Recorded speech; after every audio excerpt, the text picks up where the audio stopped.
Welcome to the Kuhner Report. Jeff Kuhner, Boston's bulldozer. Good morning, Boston. 617-266-6868. If you want to be part of the show, you can text us at 680-680. It's now 6:07 here on AM 680 WRKO and on 93.7 HD2. A lot to talk about today. But I got to tell you, this story, I mean, it went viral. It went national. The outrage, the backlash was intense. It was furious. And it may have done the job. We'll see. But here is what's happening.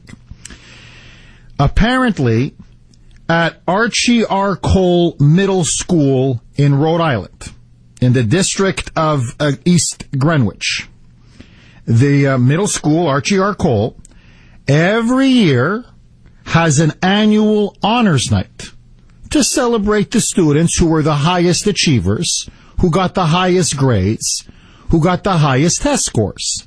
They're honor students. They were, as the French say, la crème de la crème, the best of the best.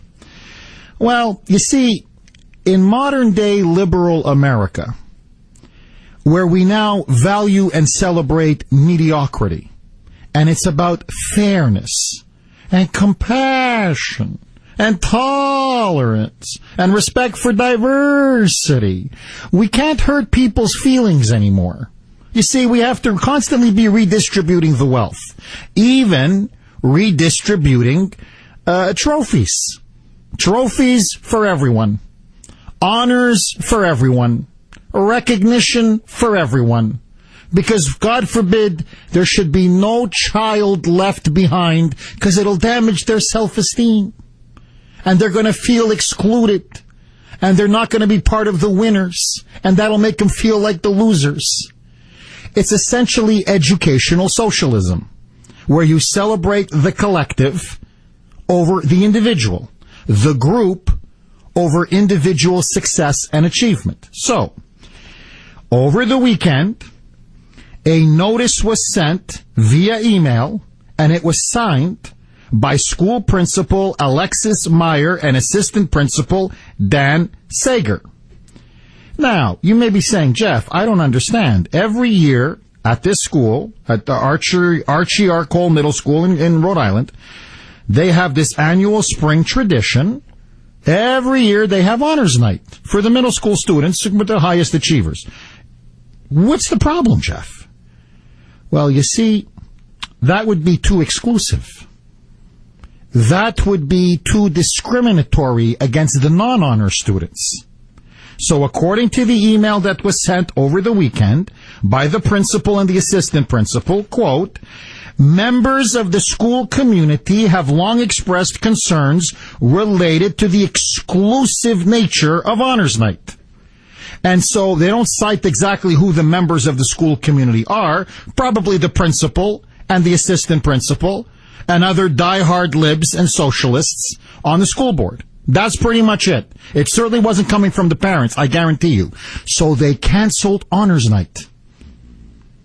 They just willy-nilly, arbitrarily, at the last moment, told the parents, I know your kids were looking forward to being recognized and getting a nice little plaque or trophy. I know they wanted to be rewarded for their achievement, having studied all year, having done better than the other students, having achieved the success of being an honor student. Well, how do I say that? Sorry. Instead, they're going to cancel honors night and replace it with, I kid you not, a new ceremony, whereby the recognition ceremonies, you recognize these individual students, occur during team-based ceremonies. And by doing this, according to the email, it will afford us the opportunity to celebrate the individual. I'm reading out directly from the email. It will afford us the opportunity, quote, to celebrate the individual and collective success of all students and their effort, progress, and excellence, unquote. So, out with celebrating individual success. Honors night is now canceled. Now, if you got the highest grades in the class in math, you're going to get recognized for that within a team-building recognition. I don't know, you guys had the best art show in the school. So all the students get up, great art show, clap, clap, clap, clap, clap. And by the way, little Timmy, he also had the highest grades in math. Way to go, Tim. And they go on next.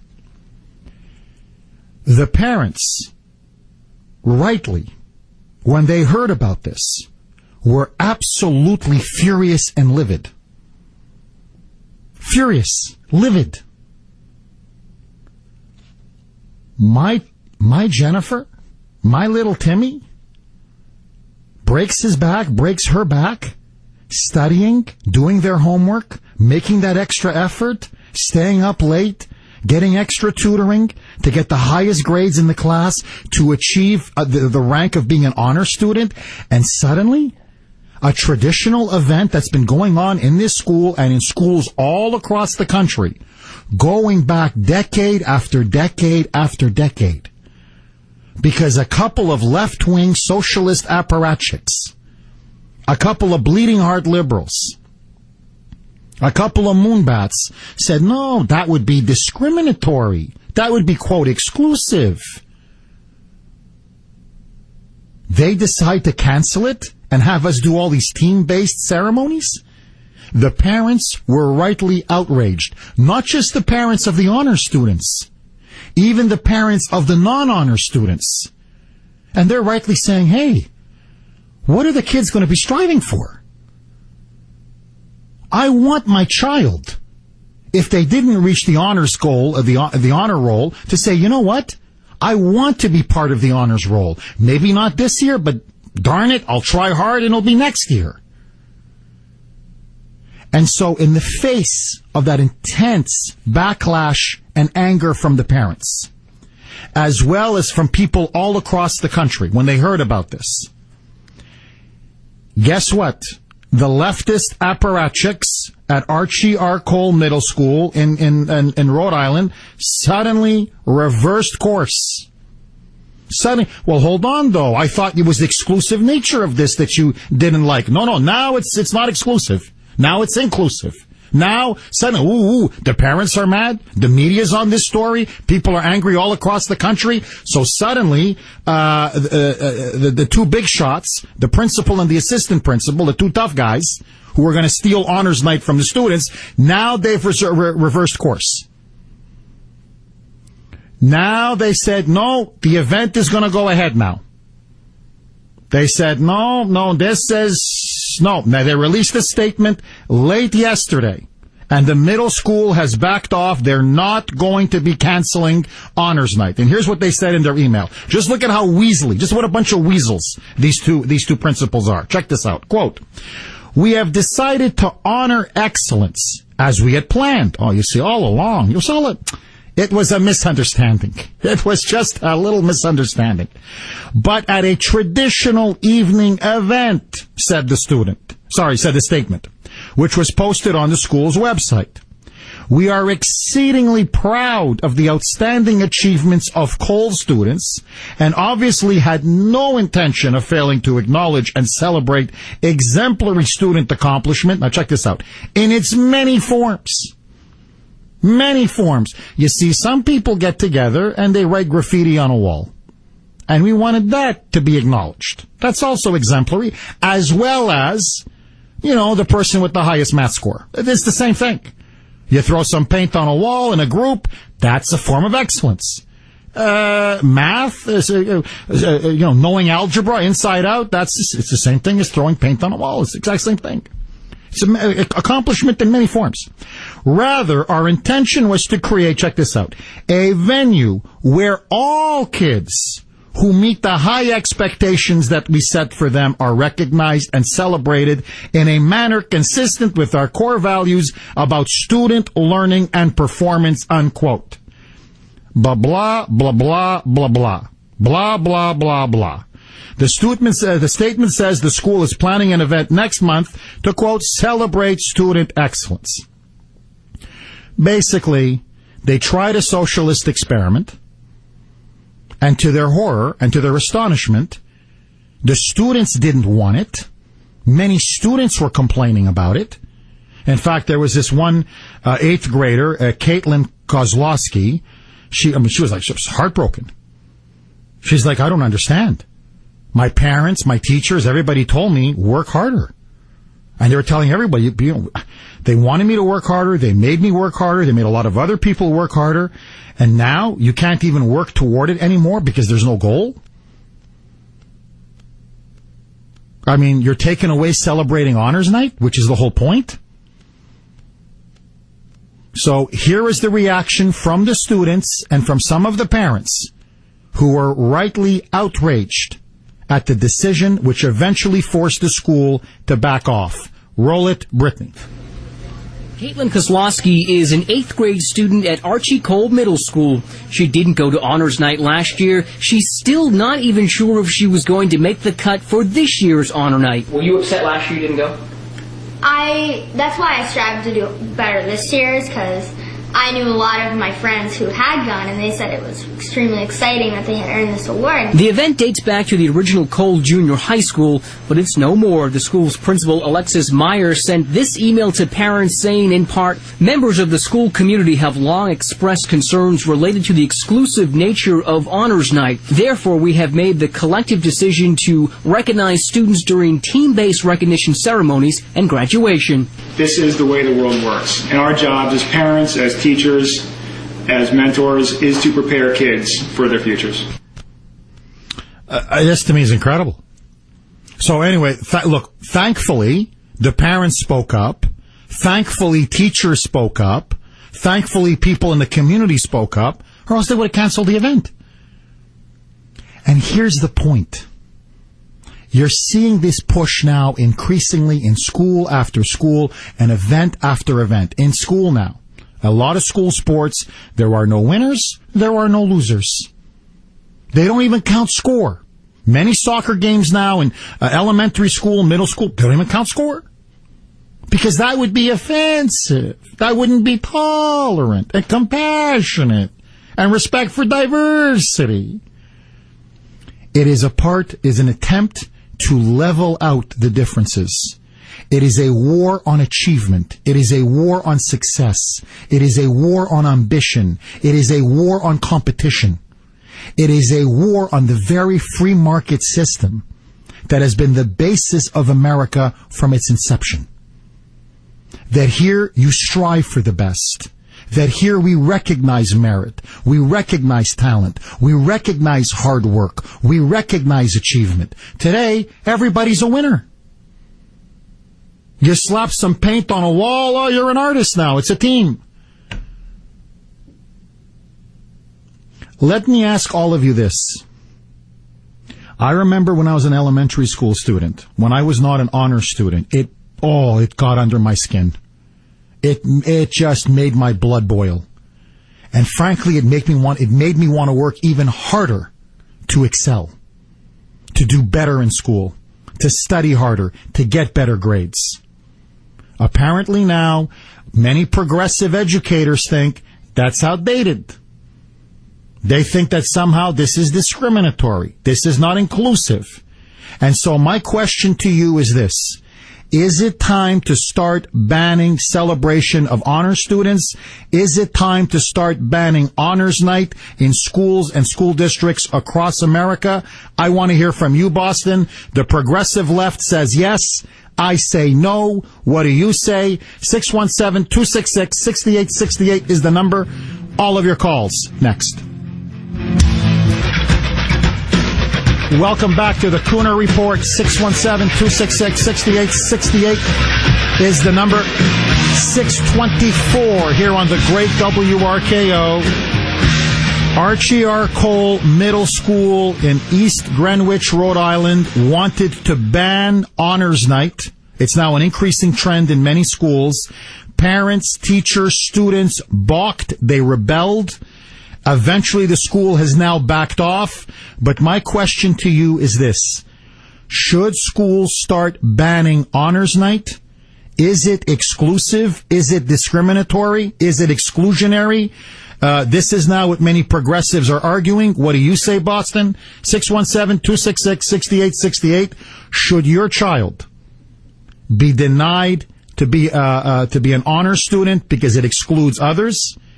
And if your child does not win an honors degree or is not given put on an honor roll, do you feel like your child is being excluded and discriminated against? Natalie, you're up next. Thanks for holding. Welcome. Hey, Jeff. You know, I was an honors student. I got straight A's. I was in the National Honor Society. But you know something? All those athletes in school, they wore the varsity jackets and they got banquets and awards nights. And I was always excluded from them. So I don't want the kids to be able to wear varsity jackets around the school halls because that was very exclusionary. And I felt so left out because I couldn't shoot a basketball or, you know, shoot a puck or any of that. And I wasn't a cheerleader, and they always got the pep rally, so I think we should get rid of them, too, because I felt so left out. Thank you for that call, Natalie. No, I mean, think of the Pandora's box you're opening. You're opening a can of worms. I mean, once you start with this, well, this is exclusionary and that's exclusionary. Well, I'll tell you the truth. I want to be the star quarterback. Why was the star quarterback celebrated on campus? I felt very excluded. I felt very discriminated against. I mean, it could go on and on. I mean, it's anarchy. And notice, what's the agenda? Celebrate the group, celebrate the collective, celebrate everybody, no matter how mediocre you are, no matter how underperforming you are. It doesn't matter. Everybody's a winner today. 617-266-6868. Spread a little bit of the wealth around. That's what's happening now in our schools. Jenny, you're up next. Thanks for holding. You're on WRKO. Go ahead.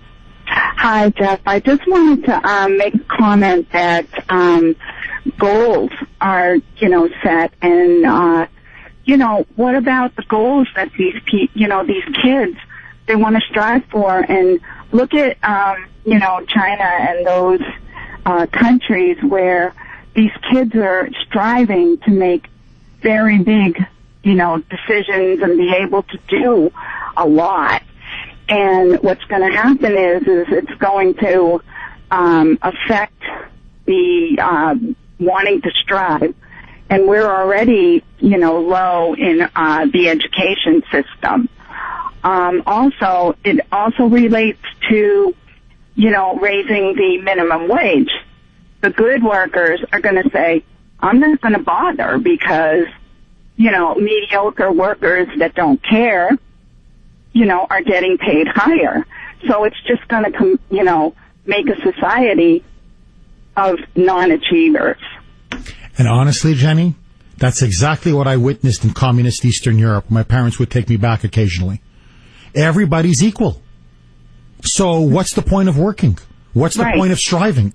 What's the point of trying to achieve? What's the point of being successful? So what happens is people get lazy, people get apathetic, people just say, what the hell? What's the point? Why should I break my back? So think about it. You're a student. How would this make you feel? You worked hard all year while many of your peers were out partying or watching television or whatever they were doing or playing on their iPhones or iPods or whatever. You're there studying. You're there learning. You're there doing homework. You get the highest grades in the class. And now, all of a sudden, they say, oh, no, that would make everybody else feel bad. That you were put on the honor roll. No, we can't have an honors night for you. You're going to get up. You see, when we say the best dressed crowd in the school, the team that wore pink together nicely and everything was all synchronized. The pants were pink, the shirts were pink, the caps were pink. We're going to honor them. We're going to say, oh, by the way, little Paul, Paul had the highest, best grades when it came to mathematics or science. Why bother? 617-266-6868 is the number. There's a war on for the minds of your children. Don't let them get away with it. 6:30 on the great WRKO. 617-266-6868. Should Honors Night be banned? I say no. What do you say, Boston? All of your calls next. Welcome back to the Kuhner Report, 636 here on WRKO, and now on 93.7 HD2, 617-266-6868. You can also text us at 680-680. There is now a radical push in school after school after school to essentially celebrate mediocrity and denigrate and assault striving for achievement, striving for success, striving for excellence. And so a recent middle school in Rhode Island, in the district of East Greenwich, to be specific, Archie R. Cole Middle School, their professor and assistant professor just unilaterally sent out an email to the parents and to students saying they were going to cancel honors night. Something the school has been doing literally since its founding. And the reason, as they put it in their email, was it's too exclusionary. That this would hurt the feelings of other students who weren't awarded the honors, who weren't put on the honor rolls. And the parents, when they found out, were rightly angry. Not just the parents of the honor students, even the parents of the non-honor students. Because they want their kids, like me, if they don't become honors, hey, junior, put a little more work, put a little more effort, and maybe next year you can be honors. Because you see, that's life. If you're not performing in the job force, someone else is going to get your job. And if you want to be the best person at your job, you got to work for it. It shouldn't be given to you.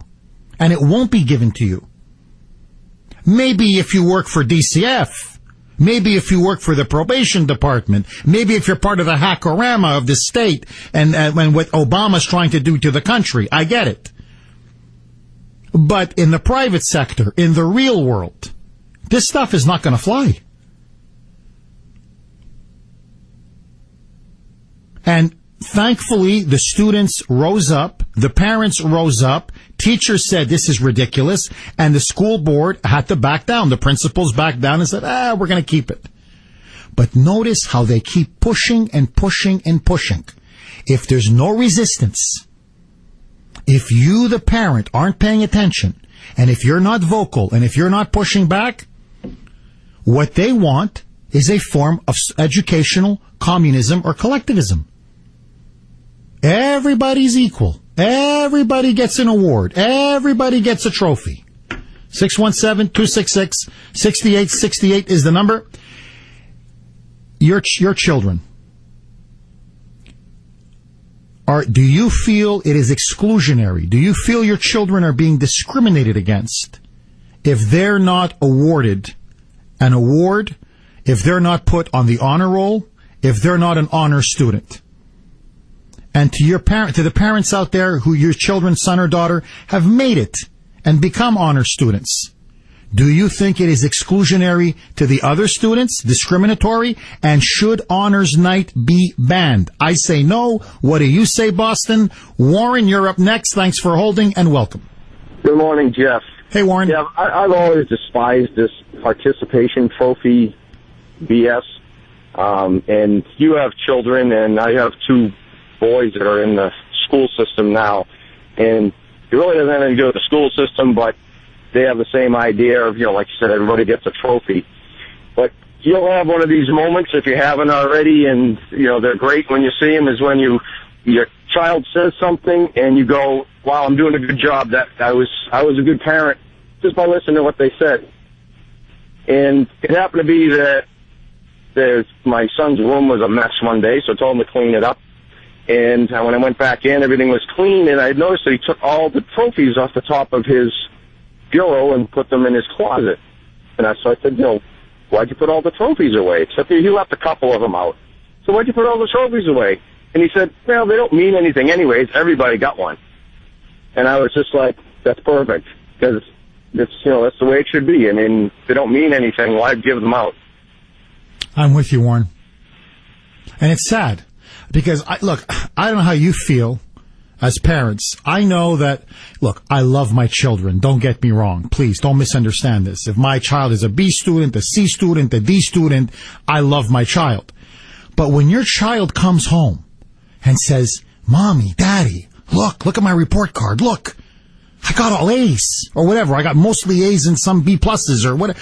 Wow, I'm one of the best students in the class. Junior, sweetheart, congratulations. You worked hard, you studied hard, you're applying yourself, you're doing the best you can. I'm so proud of you. But if everybody's getting A's, it's like Harvard University. I swear to you, at Harvard, a B is an F. They're just handing out A's like it's candy. So, if everybody's getting A's, if everybody now is an honor student, or everybody gets a trophy, it's exactly what Warren said. The kids have figured it out. Well, what's the point? I mean, everybody gets one. Who cares? I didn't have to work for it. Everybody. That loser, that deadbeat, the stoner in the back of the class, he got one. I got one. Who cares? Enrique, you're up next on WRKO. Welcome. Hey, good morning, Jeff. How you doing? I'm good. How are you, Enrique? All right. Jeff, I think the topic you have this morning is very important. We need to challenge our kids to excel in everything they do, in particular in school. When I came from Puerto Rico over here, my children, they were small, and in first grade, there used to be that program, the bilingual education program, that I'm glad that is not available anymore. And my children were getting an education, that they didn't master in the first grade. My kid didn't master the first grade. And the teacher, they wanted to pass the kid by merit, saying, okay, we're going to pass it, let him go to the next level. I say, no, absolutely not. You are going to keep him in the first grade one more year, and he is going to excel. And the teacher, the teacher insisted that I should let him go to the second grade, and they were fine with me about that. And I say, no, you let him go. You keep it there in the first grade. He'll excel, masters all the things in the first grade, and then next year he goes to the second grade. Hey, I think that was the best thing I did, because now my kid graduated in the honor roll, and I think they deserve it. We need to establish challenges and goals for our kids. Excellent. And Enrique, congratulations, because what you did was the best thing you could possibly have done for your child. We have the same problem with one of my nephews, okay, Andrew. Great kid. I love him. I'm telling you, the kid's got a heart of gold. I love that kid. But he wasn't doing well. Exactly, first grade. And he just wasn't doing well. He wasn't applying himself for whatever reason. He wasn't learning. He just didn't deserve to pass. And the teachers were saying, pass him. Pass him. To my sister, pass him. Come on, it'll hurt his feelings. He'll be 1 year behind. My sister called me up, Jennifer. I call her Jen. I said, Jen, don't do it. If he's not ready, he's not ready. And so he redid the first grade. He finally mastered the basics of what he needed to master, the alphabet, basic math, basic reading, etc. Now he came out of the second grade, finished the second grade. He's doing phenomenal. You gotta challenge the kids. You gotta push the kids. And if they're not passing muster, they don't pass muster. You're not doing them any favors by telling them they're doing great when they're not doing great. I mean, call me crazy. John, you're up next. Thanks for holding. Welcome. Good. Mr. Kuhner, how are you today? I'm good. How are you, John? John, your cell phone is a little bit off. Your connection. Am I any better? Okay, go ahead. Shoot, buddy. Any better? You need me to call back? No, I think he's okay, right, Brittany? Okay. All right, excellent. First of all, I'm honored to follow Enrique. To everybody out there that thinks different than him, shame on you. He just said it so simplistically. And the guy with the trophy story, that also is it. This whole thing going on in Rhode Island or anywhere else, this is the breeding of the Occupy Wall Street movement. That's where those kids came from a few years ago. The mentality group, the kids that were standing there defecating on cruisers and had $600 iPhones in their hands, standing there talking about how the rest of us need to divvy up our winnings as they look at it. They're not winnings, folks. They're earnings. Just like when you make the honor roll, you earn it. I just don't get it. It's a cultural thing, and I honestly think the younger generation, I've said this to you on this show before, is not going for it. Polling now with regard to politics is showing it. with regard to priorities for 18 to 24-year-olds or people under the age of 30. You folks are losing this crazy liberal unaccountability fight. These kids do not want to grow up in a country of anarchy and nonsense, and they're not going to let it happen. So Nancy Pelosi's of the world and stuff are going to keep having birthdays, and eventually they're all going to go off into the sunset. And this, what they're doing now, is exactly the best thing in the world for conservatism and fiscal responsibility. Bingo. I hope they keep doing it. Bingo. Look, that's the thing. It was the students that said, what, are you crazy?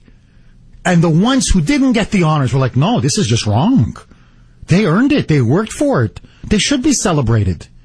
You see, what the progressives want, what the leftists want, what those principles wanted, is they want an entitlement culture.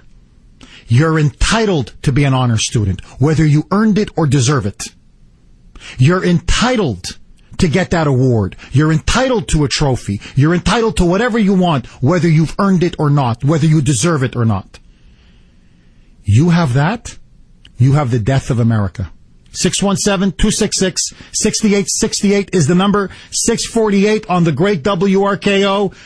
Cooks, let's take it to Rush Limbaugh. 654 here on the great WRKO. Jeff Kuhner, Boston's bulldozer. 617-266-6868. Steve, you're up next. Thanks for holding and welcome.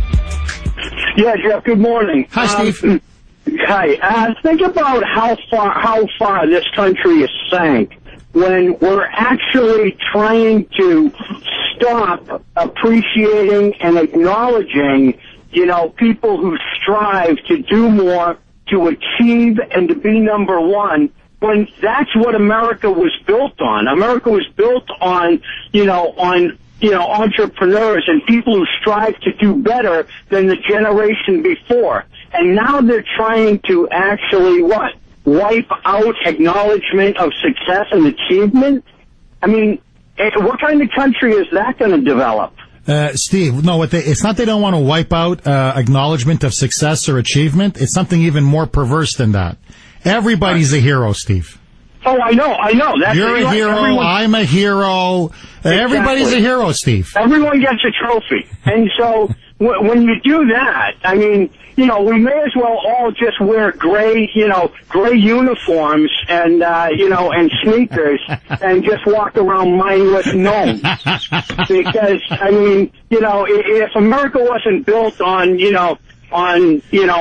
success and striving to be number one, as opposed to just one of the group, then I mean, people just don't see, they don't know history. They don't know what built America and what built success in the greatest country known to man to this point. Amen, brother. Thank you for that call, Steve. Amen. Stephen, you're on RKO. Go ahead. Good morning, Jeff. How are you? I'm good. How are you, Stephen? Good. I've got 6 children, and my youngest attained what she did because of competition. Her older siblings graduated cum laude and summa cum laude from college, and she earned a 4-year scholarship for college. Wow. Congratulations.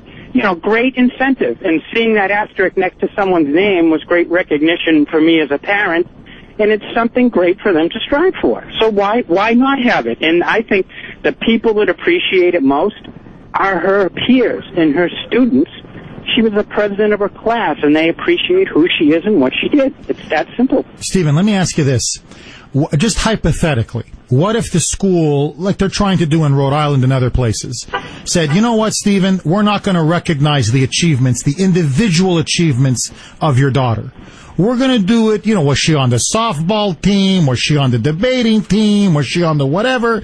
And because we're going to recognize all the groups, all the social clubs here on school, and she's going to be recognized as part of the group. How would that make you feel? How would that have made your daughter feel? It would have shunned her shining moment that she would have had, but realistically, every time she puts that on her resume going forward, that's hers to have forever. And why would you not want to recognize that and take that recognition away?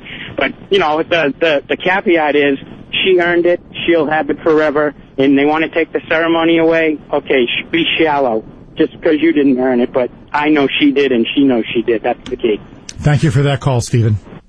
And congratulations once again. Bob, you're up next. Thanks for holding. You're on the Kuhner Report. Go. Yes, amen to Steve. I'll tell you what Miss Sullivan used to do in my 6th grade, and I still remember it. She used to put all of the grades on the blackboard, so you knew from top to bottom who was the top student. And to this day, I remember the 3 top kids in my grade. John, Donna, and Bill, and the 3 of them used to vie who was going to get the top, 98, 99. And that got my butt in gear.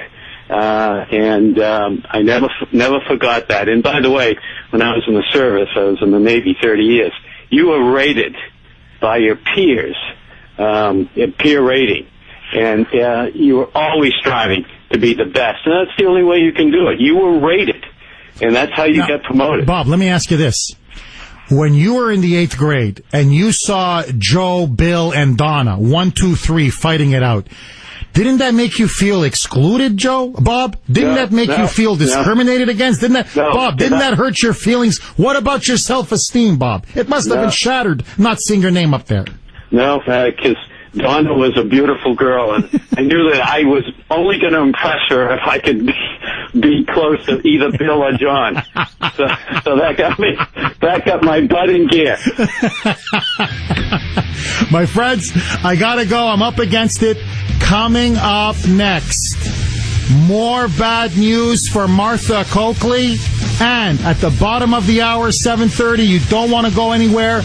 Exclusive newsmaker interview with Charlie Baker. Don't touch that dial. 7 o'clock on the Great RKO. Let's take it to Angela in the newsroom. News at the top and bottom. Talk in between. Every time I try to get out, they pull me back in. This is AM 680 WRKO, Boston.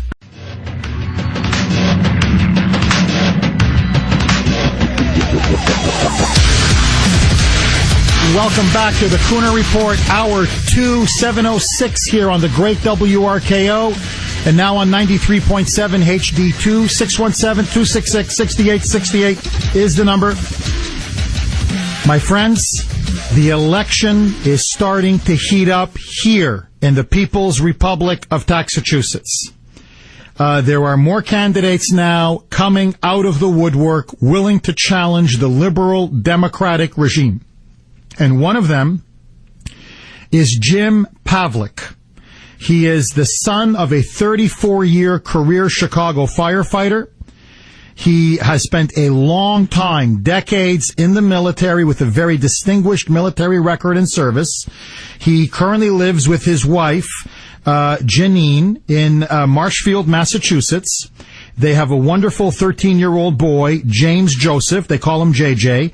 And, just to show you what a class guy Jim Pavlik is, his 84-year-old mother, Adeline, continues to live with them in their home.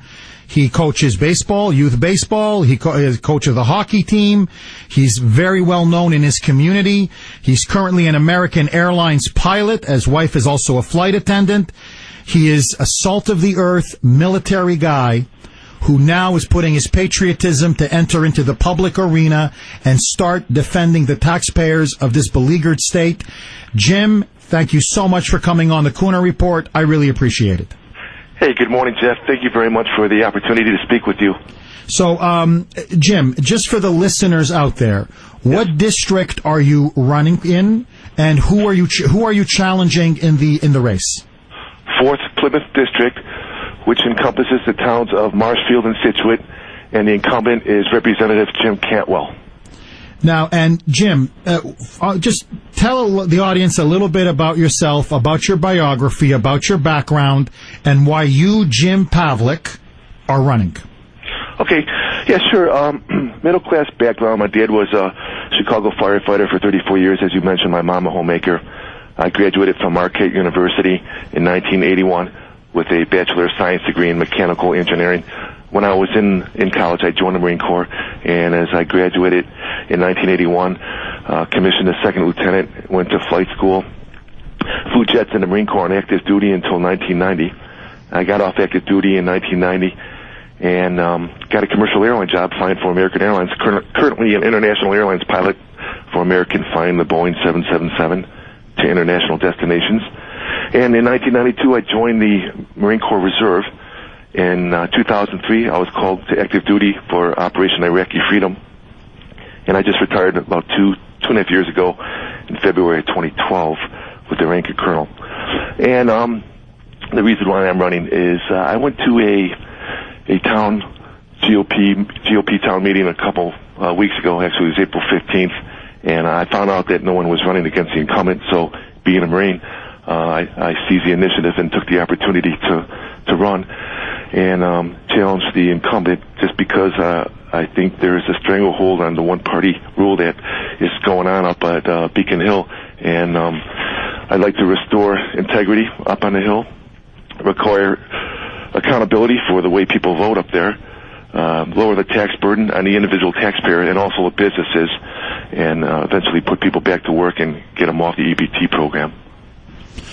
Jim, so you served in Iraq then, I take it, correct? Yes, yeah. I was working in the Combined Air Operations Center at Prince Sultan Air Base, where we managed the flight schedule to prosecute the air portion of the war back in 2003. So you served your country. You spent a lot of time in the military. You put your life on the line for us and for our freedoms in Iraq. Now you're running for the State House. Jim, are you concerned that if the trend continues in this state, with out-of-control spending, constant tax increases, assaults on business, assaults on entrepreneurship, DCF, children dying, children missing, you pointed out EBT cards, now nearly 1 million people in the Commonwealth on welfare and taking EBT.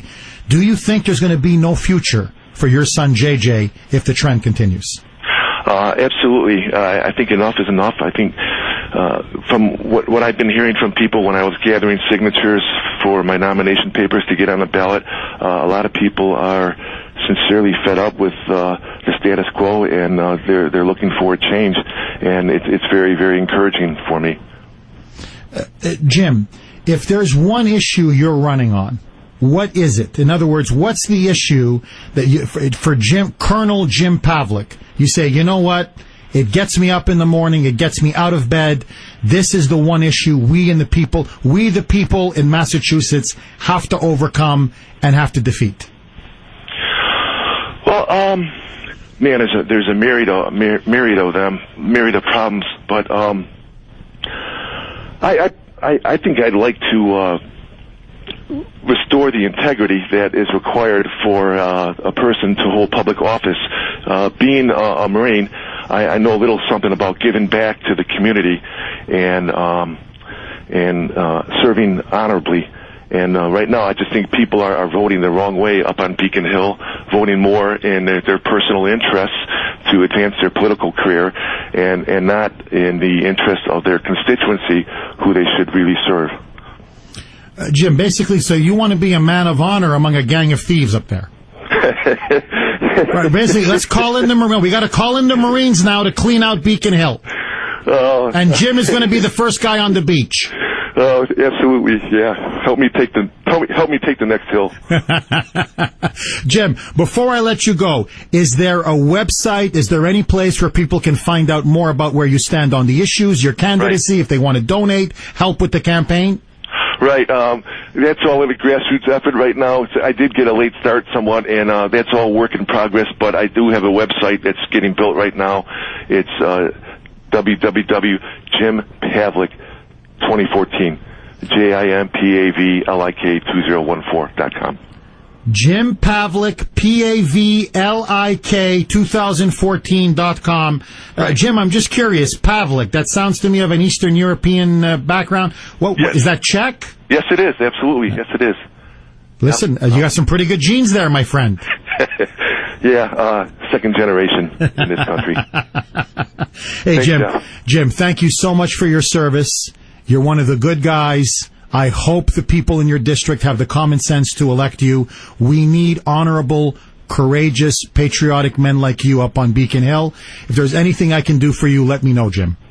Oh, thank you very much, Jeff, and once again for the opportunity for me to speak with you. Appreciate it very much. God bless you, sir. Take care. Thank you. Bye-bye. God bless. Bye. 617-266-6868. Again, you can go to www.jimpavlik, 2014.com. Coming up next, Martha Coakley. Not only does she not know how much you're paying taxes per gallon, but she's not paying the state back for all her campaign travel expenses. We'll have that, and so, hey, come on. It's all on our dime anyway, isn't it? All of your calls. 10 cents, Marcia strikes again.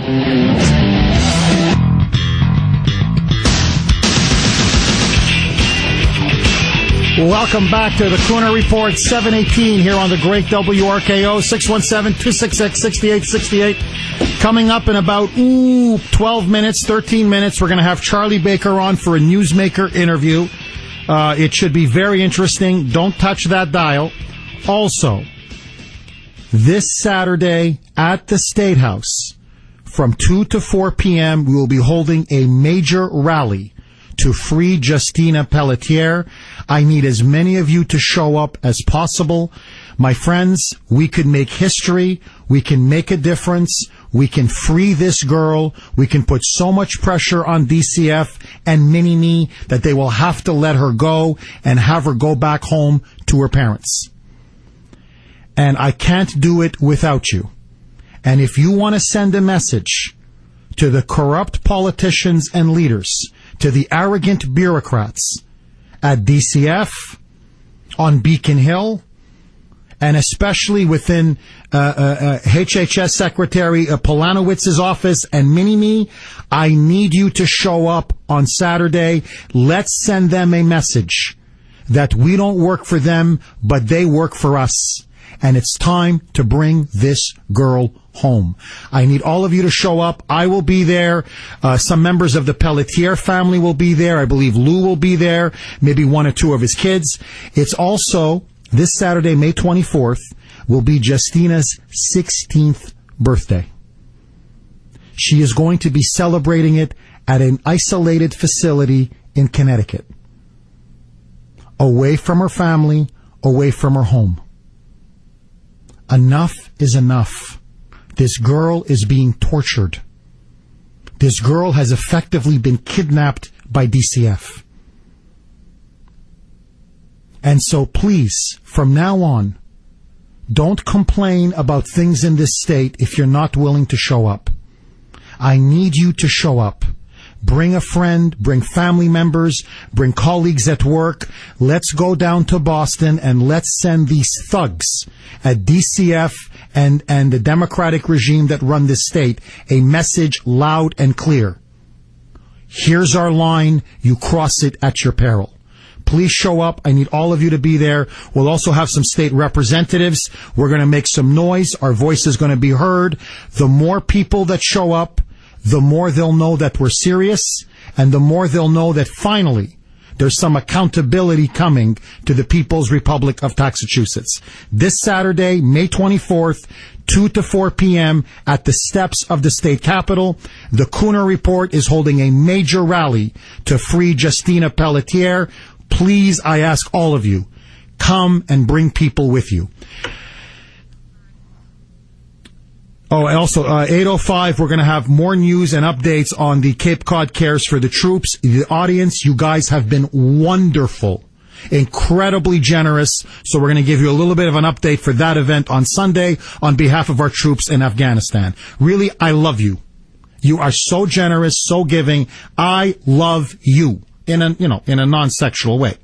617-266-6868. Okay. 10 Cent Marcia is now back in the news.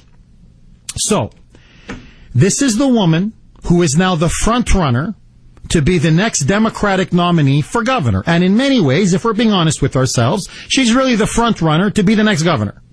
Because this is a Democratic state. It's a blue state. The Democratic machine owns this state up to now, lock, stock, and barrel. Although we're going to start changing that, and we are changing that. So here you have a woman who, when she ran against Scott Brown, I swear to you, her campaign was so incompetent, so inept, frankly, so stupid, they couldn't even get her first name right. What, she doesn't even know? I swear, does this woman not even know her first name? She kept on Facebook, it was Marcia, not Martha. Marcia Coakley. So, okay, I guess she doesn't know her own name, but let that go. Now we find out, because she was on the record with Ed Harding and Janet Wu, and it was one puff interview after puff this was a puff interview. They asked puff question after puff question after puff question. Basically, it's a place for the Democrats to showcase themselves, and you get to know their favorite color, you get to know their favorite dessert, you get to know their favorite meal, you get to know how the parents are doing. When Joe Kennedy III is on, they were just going on, how's your father? How's your father's health? How's your father feeling? You feeling good? You like Capitol Hill? You dating anybody? Anybody sexy? Anybody interesting? That's basically on the record with Ed Harding and Janet Wu. You see what I do for you?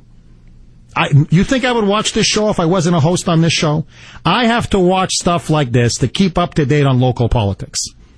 That's basically Chinese water torture. When I watch those two, it's Chinese water torture. Okay? But again, let that go.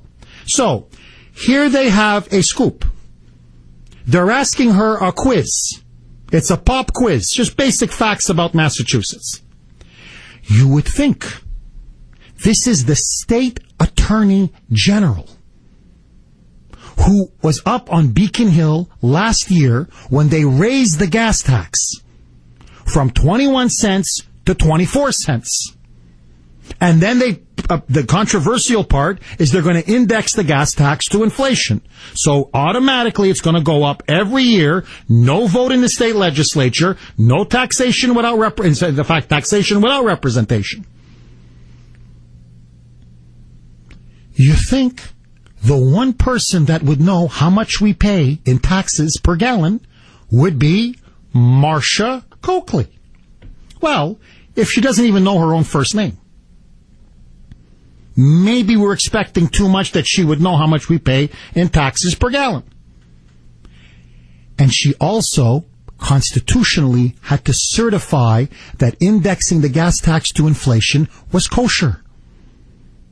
And yet, when asked point blank, they thought, Harding and Wu thought, oh, we're doing her a favor. How could she not know? How could she not know how much we pay in taxes per gallon? Well, you haven't run into Marcia Coakley.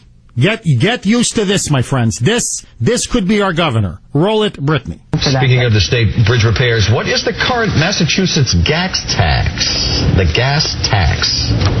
The percentage on the... How many cents a gallon? How many cents? 10 cents. 24 cents a gallon, up from 21. Next January will rise again based on the inflationary indexing. I don't know.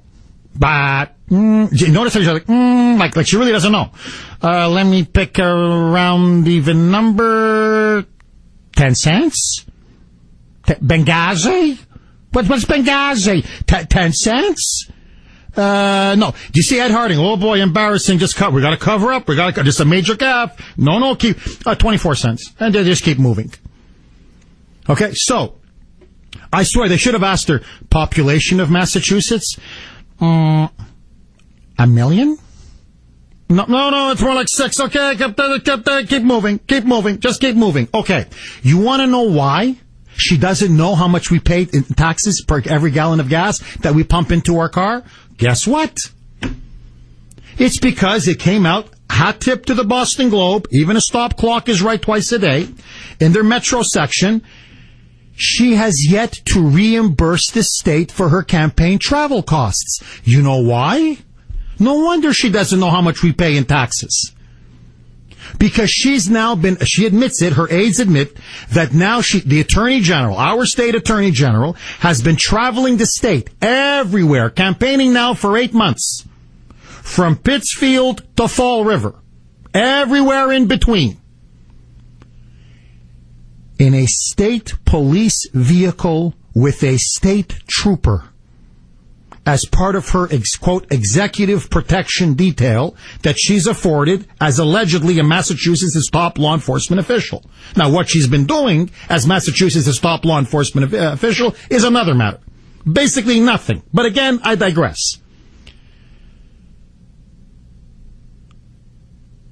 She's driving around in a statey car with the state taking her from every campaign event to every campaign event. No wonder she doesn't know how much we pay in taxes, because we're paying the bill. That's on our dime, allegedly as part of her executive protection detail, quote unquote. We pay for the car, we pay for the driver, we pay for the gas. That's why she doesn't know how much you pay in taxes per gallon, because we're footing the bill. No wonder 10 cents Marcia doesn't know how much we pay in taxes. But here's the kicker. So now she's asked, finally, after 8 months, who campaigns for 8 months and doesn't reimburse the campaign cost of the campaign? Suddenly now she's asked, well, I mean, are you planning to reimburse the state for your campaign travel? Now she's been caught red-handed. Well, yeah, but when the campaign is over. When it's over, when the election's over, when everything's over, then we're going to calculate, this Sunoco in Brighton, let me see, this BP here in Pittsfield, how much, Irving here, let's go, Irving and Salem, how much did this come to? We're paying for her travel. Now, she's allegedly claiming that she's doing this while, on state business. That's why she's going to reimburse it later. My friends, she's trying to essentially campaign on our dime. Charlie Baker has had to pay up to now $4,600 for fuel and mileage costs for his campaign. Steve Grossman, over $4,300 he's been paying on fuel. This woman is trying to campaign on our dime. And mark my words, I want to see how much she reimburses us for her campaign costs when everything is said and done. I'll tell you this, it won't be anywhere near what Grossman and Charlie Baker have to pay. 617-266 6868 is the number. 617-266-6868 is the number. My friends, coming up next, Republican candidate for governor, the man who most likely will go toe-to-toe with 10 cents Marcia, Charlie Baker, next. Welcome back to the Kuhner Report, 736 here on the great WRKO. We are now joined by the Republican candidate for governor, the man likely to go toe-to-toe with either 10 cent Marcia or Steve Grossman, Charlie Baker. Charlie, thanks so much for coming on the Kuhner Report. Good morning, Jeff. How are you? I am good. How are you, Charlie? I'm doing fine. I'm actually stuck in the typical morning rush hour traffic here in the great state of Massachusetts. Now, Charlie, Brittany, tee that up again. I want to get your reaction. So here is Martha Coakley, leading candidate right now for the Democrats to be their nominee to be the next governor of Massachusetts, on the record with Ed Harding and Janet Wu. And she's asked point blank, oh, how much do you pay, the average person? How much do we pay in taxes for a gallon of gas? Here was her answer. Roll it, Brittany. Speaking of the state bridge repairs, what is the current Massachusetts gas tax? The gas tax. The percentage on the... How many cents a gallon? 10 cents? 24 cents a gallon, up from 21. Next January will rise again based on the inflationary indexing. Charlie, so she says it's 10 cents, Charlie. Yeah, that's a seminal moment there, Jeff. I mean, the fact that she started by saying, you mean the percent? The gas tax has been calculated as a cents on the gallon since 1983. I think everybody who pays the tax knows that it's not a percent, that it's actually just a flat tax gas amount. The tax as a calculation that's per gallon, not a percent. But I'll tell you something. She was the Attorney General during the course of 2 budget debates over the course of the past 8 years on whether or not to raise the gas tax and what to raise it to. She's also the person who signed off and certified the question that all those hardy volunteers had raised 100,000 signatures for, and are out raising signatures again to get a final 10 or 11,000 signatures so that they can put that question on the ballot. And for her not to know what the gas tax is just speaks volumes about how out of touch she and a lot of the folks on Beacon Hill are with the concerns and the issues, frankly, that regular people who hit the pump every day have to deal with. Charlie, if you were Governor Charlie Baker, would you repeal in other words, where do you stand on the ballot initiative? Would you repeal the indexing of the gas tax? I collected signatures for the repeal of the automatic indexing. It makes no sense to me, and I frankly don't understand how it makes sense to anyone that a tax should automatically go up, should be indexed to inflation forever without the legislature ever having to do its job again, and to stand up and actually vote one way or another on whether they think it's a good idea to raise a tax or not. This country was founded, Jeff, on this whole idea of taxation without representation. I can't think of anything that looks less like taxation with representation than this notion that somehow the gas tax just automatically goes up every single year because inflation might require it to move up. I mean, if the legislature wants to raise the gas tax, the legislature can stand up and vote to raise the gas tax, and the governor can then make a decision about whether to sign that increase or not and be held accountable to it. That's the way it's supposed to work in a democracy. Charlie, DCF... Don't you think? Oh, I'm with you 110% on this, Charlie. Absolutely. One other quick point here, Jeff. Remember, a lot of those folks up on Beacon Hill also get paid a per diem to come to work when the legislature's in session. So for many of the folks on Beacon Hill, apparently including the Attorney General, who has yet to file any reimbursements for all of the time she's been spending being driven around by a state trooper for the past year on your dime and mine, and everybody else's as well.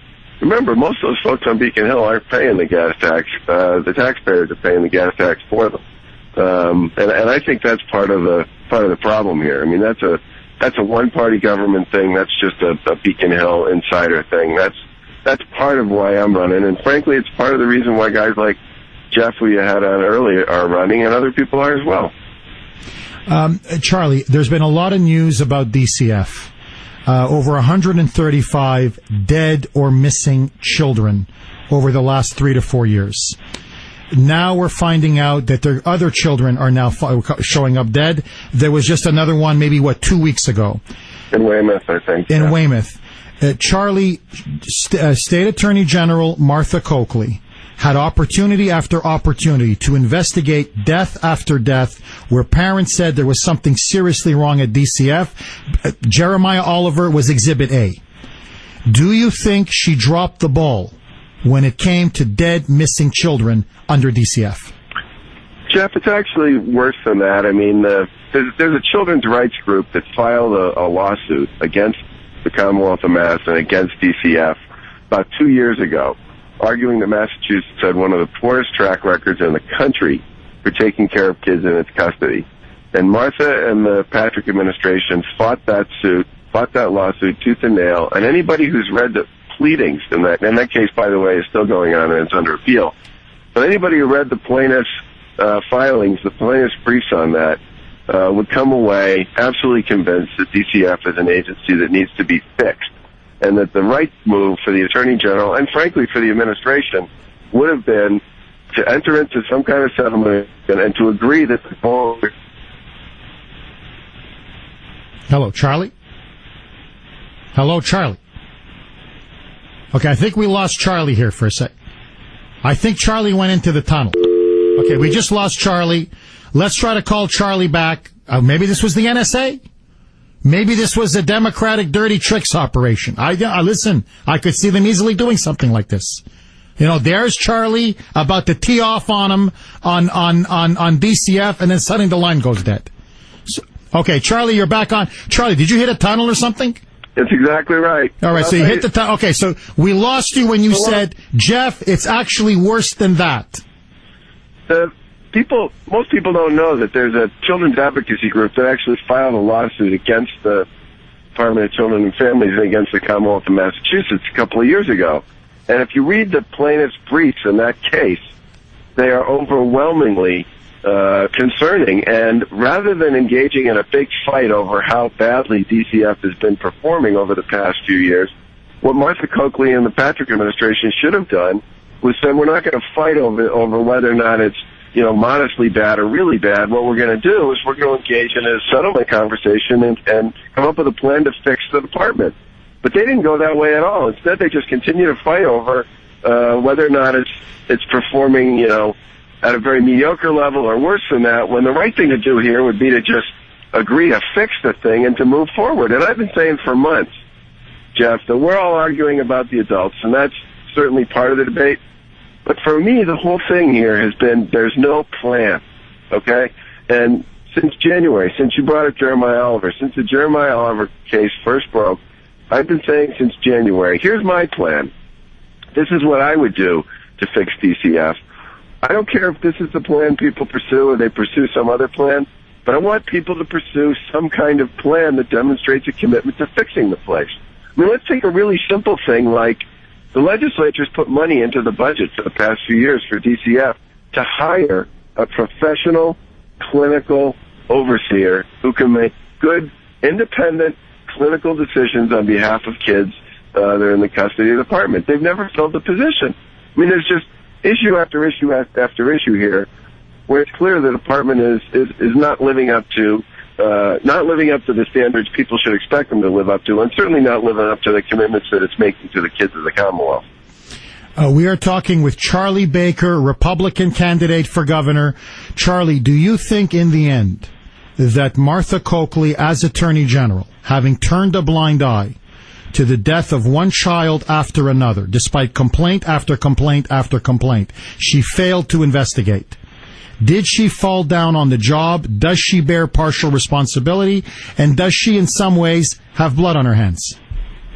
Well, I'm not gonna go there, Jeff. But I will say this: for the past several years, the Attorney General, and I've said this before, the Attorney General has been in a position to argue for settling on this original lawsuit that was filed several years ago, and to move ahead with a plan to fix the department. And she chose instead to fight over the lawsuit and to fight the people who were trying to fix the department.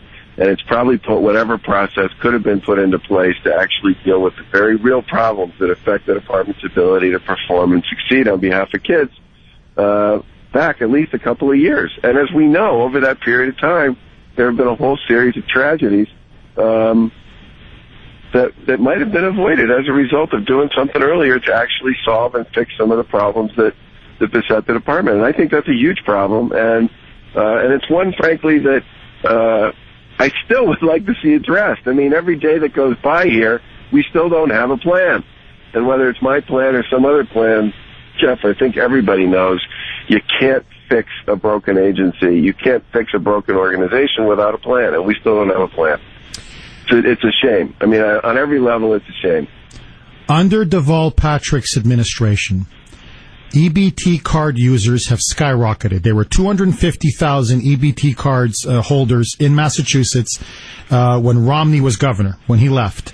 There are now over 850,000 EBT card holders in the state of Massachusetts and rising. We're going to hit 1 million pretty soon. We're becoming literally a welfare state. What would Charlie Baker do to crack down on rampant welfare fraud and abuse, and is it time to start cleaning up the EBT system? Well, it's been time to clean up the EBT system for a long time, Jeff. And by the way, this is an issue that has bipartisan support. I mean, if you think about some of the major reforms that have happened with respect to EBT, getting people's pictures on the cards, and getting away from some of these issues around sort of self-declaration of eligibility and that type of thing, that charge was led by Rep. Sean O'Connell from Taunton and the Republicans in the House. But in the end, they ended up with a tremendous amount of support from Democrats as well. And as I travel the state, I have yet to meet anybody who doesn't think the Commonwealth should be in the business of supporting people who need to be supported and helped through difficult times. But over and over and over again, people don't appreciate and don't like the fact that they feel they are as taxpayers that they are being played for fools by a Commonwealth of mass that simply refuses to be aggressive about how it implements and manages these programs. And remember, getting back to this bipartisan issue, there have been 2 big audits of the EBT program. Both done by Democrats. One done by the auditor, state auditor, Suzanne Baum. The other one done by Glenn Kuhner, who's the state inspector general. And both of them basically said the same thing, which is the Commonwealth isn't even managing these programs to the standards that currently exist, separate and apart from whatever you might be able to do with legislative changes.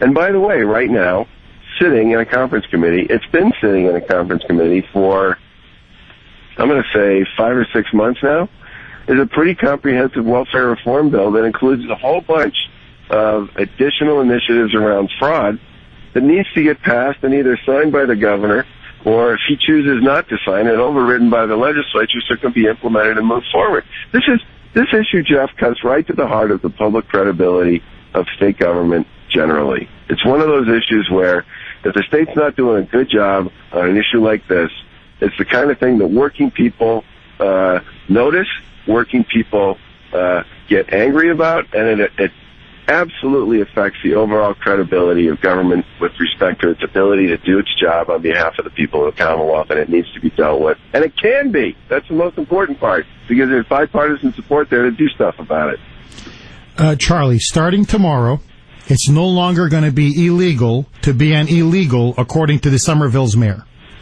He now wants basically to turn Somerville into a sanctuary city where he doesn't want the police to detain illegal immigrants. And now there's a bill, the Trust Act bill, which is moving through the Massachusetts legislature. Do you think Massachusetts should be a sanctuary state, and do you support amnesty for illegal immigrants? Well, I don't think Massachusetts.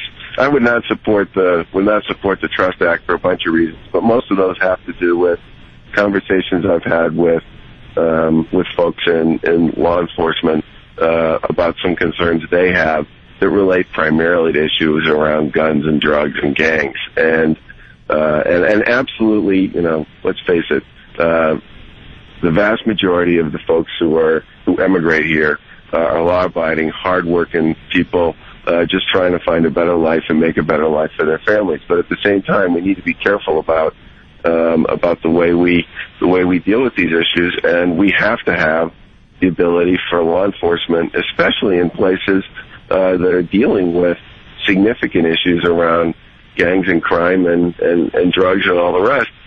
They have to have the tools and the ability to continue to maintain public safety and order. And I think their voices need to be a major part of this conversation, and I don't hear anybody talking to them, and I think those are the folks we really ought to be getting into this conversation in a big way, because in many instances they have a lot to say about this, and we should be listening to them. Charlie, would you support or oppose amnesty for illegal immigrants? Well, it's not a state issue, Jeff. I mean, I'm interested in dealing with the issues that I can actually do something about. What can we do to create more jobs in Massachusetts? What can we do to improve the quality of our communities? What can we do to make sure every neighborhood is safe and thriving? What can we do to make our schools better? I would love to see the federal government come up with some kind of a plan to deal with immigration on a comprehensive basis. But, that is not something that as a candidate for governor, I'm ever going to have much to do with. And so I'm going to focus on the stuff I can focus on. Charlie, final question.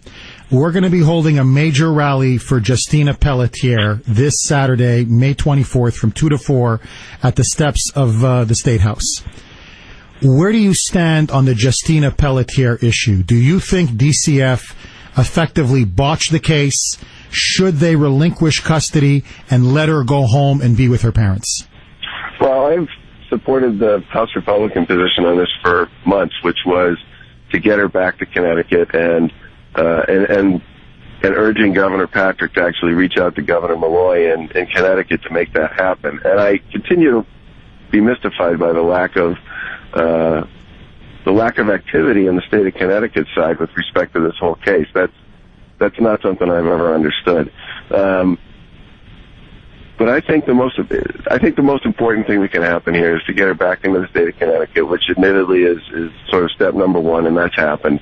And I'm hopeful that further action can be taken here. But the thing you got to remember here, Jeff, is that one way or another, this is moving through a judicial proceeding.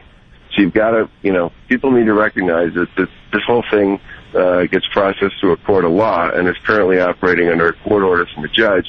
And people need to work on building a case and making a case before a judge that can support the idea of additional movement in the state of Connecticut, and that's got to be part of the answer here. I appreciate the fact that you folks are gonna continue to raise the issue and to make a commitment to her and to getting her back with her family, but everybody needs to understand that fundamentally this is a judicial proceeding, and you gotta make the case before the judge. If you were Governor Baker right now in office, would you sign an executive order basically telling HHS and DCF to relinquish custody of Justina so she could go home and be with her parents? I don't know enough about the details of the case to answer that, Jeff, but even if I did do that with a judicial order in place, it wouldn't matter. You got to remember here that this whole thing is operating under a court order, and that's got to be part of the larger conversation here for people to be successful, which is part of why I thought the House Republicans' idea of making the conversation one that's fundamentally needed to take place between the Commonwealth of Mass and the state of Connecticut, governor to governor, was the right way to go, and I would have been pursuing that if I had been governor. We are talking with Charlie Baker, Republican candidate for governor. Charlie, you got a busy schedule today? I have a busy schedule every day, Jeff. I think my last event gets me home around 10:30. So it's a lot of running around. And by the way, just to point this out, we have paid $4,000 in gas since I got into this race, which would be $4,000 more than Martha Coakley has paid for gas since she began campaigning for governor.